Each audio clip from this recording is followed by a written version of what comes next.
দেশের গণতন্ত্রের আপোষহীন নেত্রী বিএনপি চেয়ারপারসন সাবেক প্রধানমন্ত্রী বেগম খালেদা জিয়ার জানাজায় অশ্রুসিক্ত বিদায় নীরব বাংলাদেশ।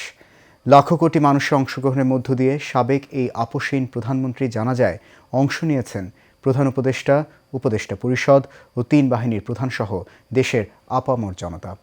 জানাজায় মায়ের জন্য তারেক রহমানের অশ্রুসিক্ত মাগফিরাত কামনায় আবেগ আপ্লুত হয়ে পড়েন নেতাকর্মীরা।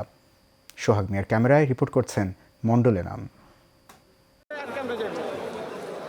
সারা দেশ থেকে ঠিক কত মানুষের সমাগম ঘটেছে বেগম খালেদা জিয়ার জানাজায় সে হিসাব নিশ্চিতভাবে দেশের সব রেকর্ড ছাড়িয়ে গেছে বহুগুণ। বাংলাদেশের ৩ বারের প্রধানমন্ত্রী, বিশ্বের দ্বিতীয় মুসলিম প্রধানমন্ত্রী ও বাংলার প্রথম নারী প্রধানমন্ত্রী শেষ বিদায়ে জাতীয় সংসদ ভবনের দক্ষিণ প্লাজা মানিক মিয়া এভিনিউ থেকে আবেগ ঝরানো মানুষের উপস্থিতি ঠিকরে পড়ে কারওয়ান বাজার হয়ে বিজয় সরণি দিয়ে জাহাঙ্গীর গেট, আগারগাঁও থেকে কানায় কানায় পণ্য সড়ক মহাসড়ক পার হয়ে খেজুর বাগান, ইন্দিরা রোড, এমনকি আসাদ গেটের গোটা এলাকা মানুষে একাকার।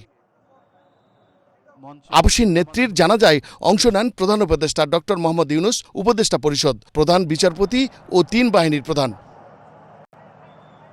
মায়ের জন্য জানাজায় মাগফিরাতে কামনা করেন ছেলে তারেক রহমান। এ সময় উপস্থিত নেতাকর্মীরা আবেগ আপ্লুত হয়ে পড়েন। মরহুমা বেগম খালেদা জিয়ার বড় সন্তান তারেক রহমান। আমি আজকে এখানে উপস্থিত সকল ভাইয়েরা এবং বোনেরা যারা উপস্থিত আছেন,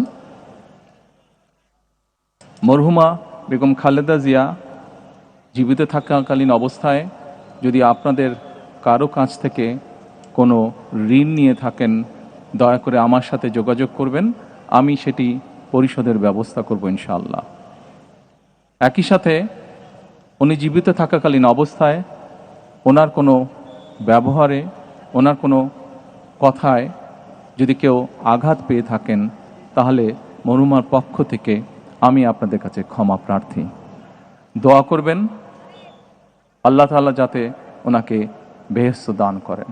বাংলা ও বাঙালির ভাগ্য নির্ধারণী প্ল্যাটফর্ম জাতীয় সংসদ ভবনের দক্ষিণ প্লাজা থেকে দেশনেত্রী বেগম খালেদা জিয়ার চিরবিদায় দেওয়ার সময় অশ্রুসিক্ত হয়ে পড়েন অগণিত মানুষ।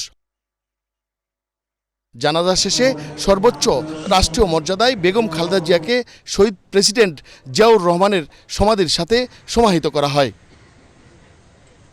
দলমতের ঊর্ধ্বে উঠে নীতি আদর্শের প্রশ্নে বেগম খালেদা জিয়া আপোষহীন নেত্রী হয়ে উঠেছিলেন। তিনি চলে গেলেও তার আদর্শ, নীতি ইতিহাসের পাতায় চির অম্লান হয়ে থাকবে, যা ধরে রাখলে ন্যায় এবং ইনসাফের বাংলাদেশ গড়া সম্ভব। মণ্ডল এনাম, এশিয়ান টেলিভিশন, ঢাকা।